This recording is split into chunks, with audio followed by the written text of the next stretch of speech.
여러분들은 세대 갈등에 대해서 얼마나 알고 계신가요? 오늘은 세대 갈등에 대해서 한번 알아보겠습니다.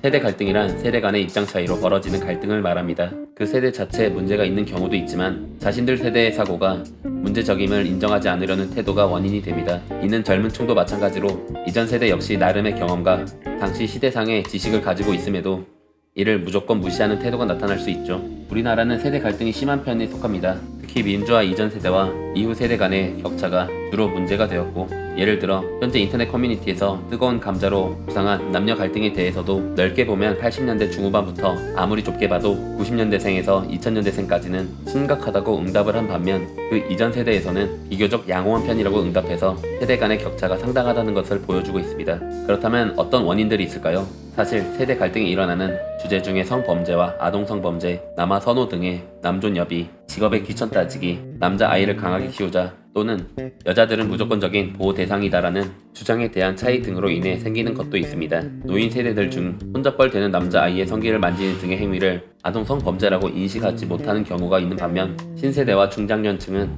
당연히 범죄로 여기기에 갈등이 생기기도 하며, 일반적인 성범죄의 경우 노인 세대뿐만 아니라 중장년층 중에서도 범죄라는 인식이 없는 경우가 존재하는데, 이 또한 신세대들은 성범죄에 대한 인식이 높아 갈등이 벌어지곤 합니다. 남아 선호 등의 남존여비의 경우도 특히 노인 세대 중엔 여자로 태어났다는 이유로 사람 대접을 못 받고 자랐으면서 정작 여자를 노골적으로 차별하는 황당한 경우가 존재하며, 후술할 86세대로 대표되는 중장년층의 경우 노인 세대들의 이런 행위를 잘못된 걸 알면서도 이해해야 한다는 입장인 경우가 존재하는 반면, 신세대들은 이해하지 못하는 게 아닌 시대의 변화를 못 받아들인 노인들과 그런 노인들을 이해해야 한다는 중장년층을 당연히 좋지 못하게 보기 때문에 갈등이 생기곤 합니다. 남자아이를 강하게 키워야 한다는 주장의 경우, 위의 경우들과 달리 신세대 부모들 중에서도 동조하는 위험한 경우가 종종 있긴 하지만, 그래도 대부분의 신세대들은 전혀 동의하지 않으며 오히려 남자아이라도 아이이기 때문에 보호받아야 한다는 입장이지만, 노인들과 중장년층엔 그렇지 않거나 노인들의 그런 소리조차 이해해야 한다는 입장이 존재해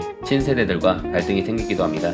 베이비 부모와 86세대, X세대로 대표되는 범중장년층 세대가 완전히 기성세대가 되면서 생긴 청년층과의 새로운 인식차는 여성에 대한 무조건적인 보호관념에 대한 것입니다. 이들의 젊은 시절엔 노인 세대에 속하는 그들의 어머니들이나 동세대 여성들의 권리가 침해받는 것을 직간접적으로 목도한 터라 여성은 사회적 약자이니 보호하고 지켜줘야 한다는 미니즘 보상심리가 이제 와서 발동했고, 이를 국가 정책이나 법률로 지정하려는 움직임을 보여주거나 심지어 사회적으로 여러 문제와 구설수를 일으키고 있는 급진적 페미니즘 운동권조차도 감싸려는 모습조차 보여주곤 합니다.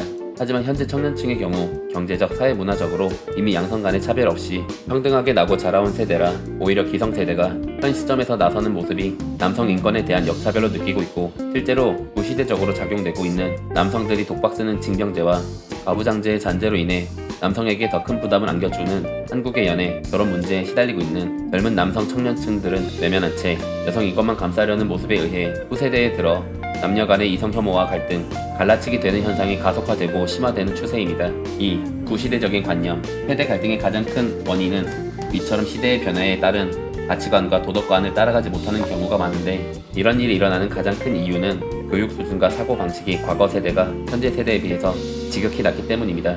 구세대들 사이에서는 직업의 귀천을 따지는 의식이 많죠. 그래서 특정 직업 종사자들 덕을 보면서도 그들을 무시하거나 모욕하기도 합니다. 대한민국의 경우 직업의 귀천뿐만 아니라 특유의 전체주의적 사고방식 역시나 문제가 되는데, 일제강점기에 군국주의의 영향을 배제한다고 해도 대한민국은 한국전쟁 이후 발빠른 성장을 위해서 세대를 막론하고 집단주의를 고수해왔습니다. 이를 잘 보여주듯이 이 시기에 성장한 정치인들의 모습을 본다면 좌우가 경제적 성장이나 분배를 외치는 방식은 다르나 결국 둘 다 권위주의적이고 집단주의적인 사고방식을 고수하는 사람이 많다는 것을 볼 수 있습니다.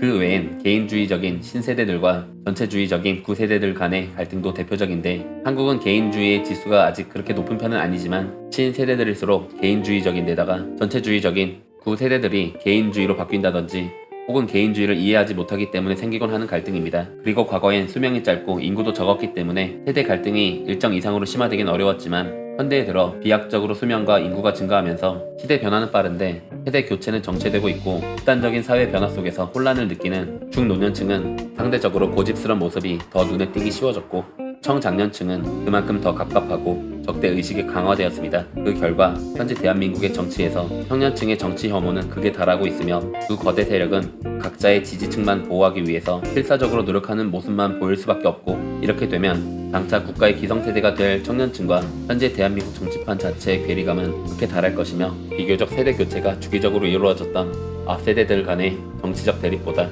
중장기적으로 더욱 심각한 결과를 야기할 가능성이 높습니다. 그렇다면 해외는 어떨까요? 이러한 세대 갈등은 물론 한국만의 문제는 아닙니다. 하다못해 기원전 고대 벽화에도 세대 갈등이 묘사된 그림이나 글이 있을 정도입니다. 일본 같은 경우도 꽤 심한 편인데, 이원복 교수 교양만화 먼 나라 이웃 나라 일본 편 1권에 따르면 기성세대들 사이에선 사고 방식과 행동 패턴 등 근본까지 다르다며 신인류라고 했고, 이쇼 켄메이 정신이나 이이토 코토리 등 일본 고유의 사고 방식과 대치되는 행동을 해 마찰이 잦습니다. 현 시점의 신세대들이 일본 버블 경제 때 고생도 안 하고 호황만 누렸던 현 기성세대들을 비판하기도 합니다. 서구권 국가들에서는 북미 지역의 백인들은 인종차별에 대한 입장 차이로 인종차별을 당연시 여기는 시대에 태어난 구세대들과 노골적인 인종차별을 좋지 못하게 보는 신세대 간의 세대 갈등이 있습니다. 유럽의 경우 결혼에 대한 입장 차이로 결혼을 필수로 여기는 구세대들과 사회 구조 문제 등으로 신세대들 간의 세대 갈등이 나타납니다. 2020년에는 코로나19가 전 세계적으로 대유행하면서 미국을 중심으로 부머 리무버라는 말이 쓰이기 시작됐고, 코로나19가 고령자들에게 취약하다는 점을 들어서 말 그대로 베이비 부머 세대를 지우는 병이라고 표현하는 것입니다. 서구권에서도 윗세대와 아랫세대 간의 세대차가 심각하다는 걸 나타내주는 반증입니다. 그렇다면 세대 갈등은 과연 나쁘기만 할까요? 세대 갈등은 구시대적 사고관에서 신세대적 사고관으로 발전하는 과정에서 필연적으로 나타나는 현상입니다. 신세대의 사고는 사회의 변혁을 일으킬 수 있고, 반면 기성세대는 급격한 사회 변동의 속도를 조절하는 역할을 합니다. 다만 그 갈등 속에서 기성세대와 신세대 모두 갈등으로 피해를 입는 것은 필연적이기 때문에 그 피해를 최소한으로 줄이기 위한 세대 간의 노력도 반드시 필요합니다. 이번 영상에선 세대 갈등에 대해서 알아봤는데요. 세대 갈등에 대한 자신의 의견이나 사연이 있으면 댓글로 남겨주세요. 여러분들의 구독과 좋아요는 저에게 큰 힘이 된답니다. 작은 편견들이 사라진다면 점차 편견 없는 행복한 세상이 되리라 믿고 있는 버터플라이 임팩트였습니다. 감사합니다.